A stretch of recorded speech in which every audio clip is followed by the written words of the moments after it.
So welcome back to my channel and continuing my hunt through the castles from this book, Castles of the Marches. This is a book I've talked about before.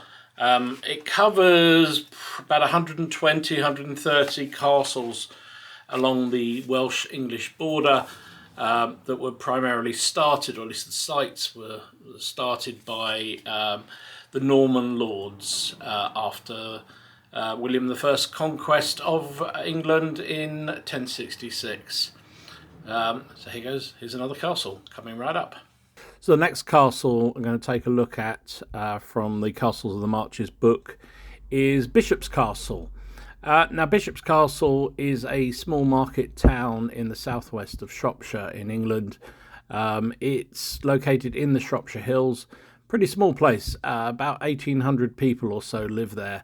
It's only 1.5 miles from the Wales-English border, and about 20 miles from the town of Ludlow, and about 20 miles from the town of Shrewsbury as well. So it's quite an isolated location, but it has quite a history. There's traces of prehistoric, Bronze Age settlements and routes of trading in the area.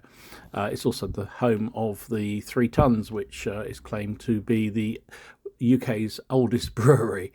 In terms of the castle, there's not an awful lot there. The castle is just a bit of a wall, if we're honest. They've done some excavations over the years, so we know a little bit more about the castle itself. It was, as the name would suggest, a bishop's castle. It's believed that following the Norman conquest, the land where Bishop's Castle was founded was passed to the Bishop of Hereford, and he built a castle there. Initially, a traditional Motte and Bailey one in around 1087 to defend the church and the village from the deadly Welsh. The castle was under attack several times, but not always by the Welsh. In fact, the most notable time it was attacked was in 1263, when John Fitzauld, Lord of Arundel and feudal lord of Oswestry and Clun, held it under siege in the course of a feud with the Bishop of Hereford, causing it significant damage. In the early Middle Ages, the castle and the parish were situated partially in Wales and partially in England, so territorial disputes literally became with the territory. It was just the norm.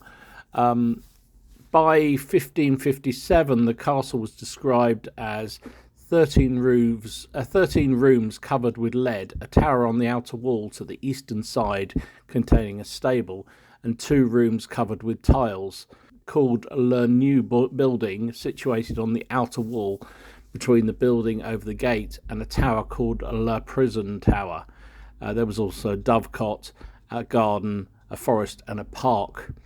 As peace came to the Welsh Marches, Bishop's Castle became one of the notorious rotten boroughs, an editorially corrupt situation where the tiny borough elected 2 members of parliament from 1585.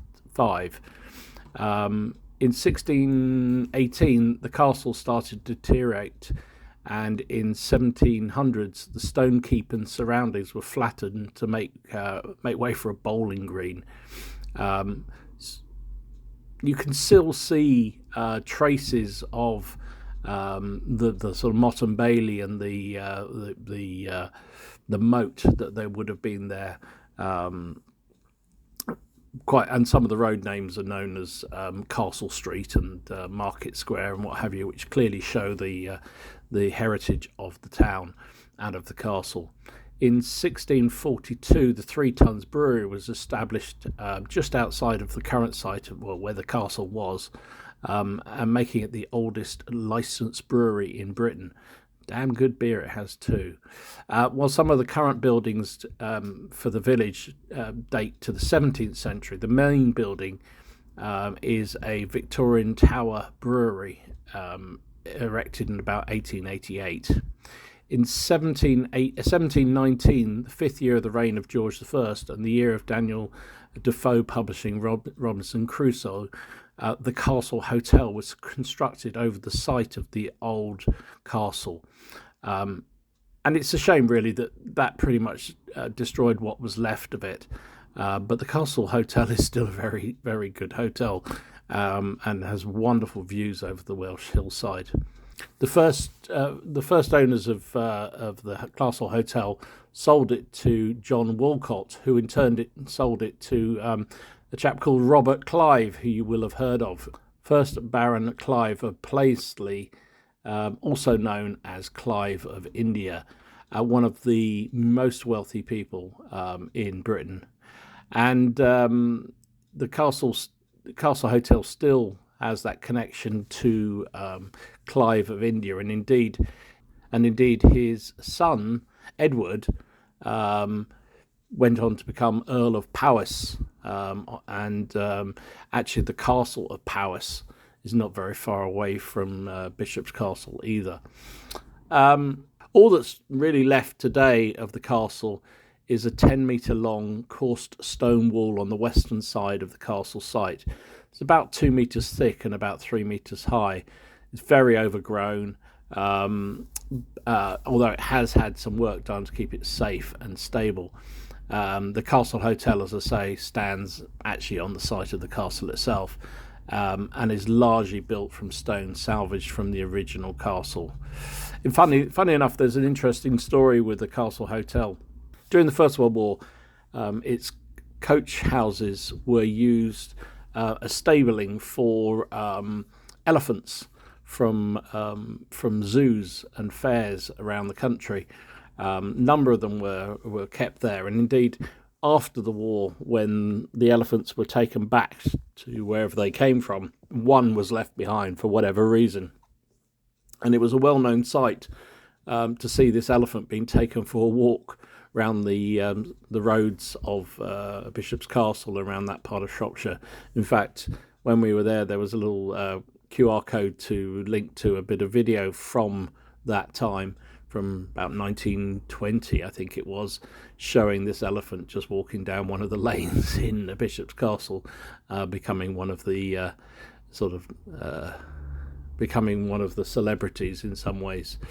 So the castle doesn't really have much to see, but it's a beautiful location. In fact, Bishop's Castle was one of the reasons why my wife and I fell in love with Shropshire as a county. We came here about 20 odd years ago, and fell in love with the place, and still visit fairly regularly. It's very remote, fairly remote, and beautiful part of the world, although the weather can roll in quite happily.